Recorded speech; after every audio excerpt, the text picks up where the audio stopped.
எங்கள் ஊரில் வந்து பார்த்திங்கன்னா காலையிலேருந்து ரொம்ப மோடமாக இருந்தது. நேற்றுக்கு நைட்டும் கொஞ்சம் மோடமாக இருந்து மழை லைட்டாக தூரிச்சு. இன்றைக்கி வந்து பார்த்திங்கன்னா நல்லாவே மோடமாக இருந்து இருட்டு கட்டிக்கிச்சு. ஒரு 10 நிமிஷத்துலேயே பார்த்திங்கன்னா நல்லா மழை பிடிச்சிக்கிச்சு. சூப்பரான மழை.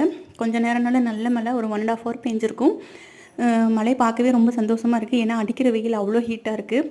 மழையை பார்த்தோன்னே நம்மளுக்கு நார்மலாகவே ஈவினிங்கில் ஏதாவது சாப்பிட்டா நல்லாயிருக்கும் அப்படின்னு சொல்லி தோணும் டீ குடிக்கும்போது. மழையை பார்த்தோன்னே இன்னும் கொஞ்சம் சூடாக சாப்பிட்டா தான் நல்லாயிருக்குமேன்னு சொல்லிட்டு மழைன்னு ஓடி போய் ரேஷன் பருப்பு வீட்டில் இருந்ததை பருப்பு ஊற வச்சு ஒரு 15 மினிட்ஸ் தான் ஊற வச்சேன். 15 மினிட்ஸ் ஊற வச்சு பவர் வந்த உடனே அதில் கொஞ்சம் சோம்பு, இஞ்சி, பூண்டு, உப்பு, 3 வரமிளகாய் போட்டு கொரகொரப்பாக அரைச்சி அதில் வந்து ஒரு பெரிய வெங்காயம், கொத்தமல்லி, கருவேப்பிலை கட் பண்ணி போட்டு வடை சுட்டாச்சு. கூடவே கொஞ்சம் டீயும் வச்சு ஈவினிங் ஸ்நாக்ஸை முடிச்சாச்சு. இதே மாதிரி நீங்களும் செஞ்சு பாருங்கள். மழைக்கு இதமாக நல்லா சூடாக சாப்பிட்டா ரொம்ப சூப்பராக இருக்கும். யாருக்கெல்லாம் இப்படி இருக்குன்னு கமெண்ட்டில் சொல்லுங்கள்.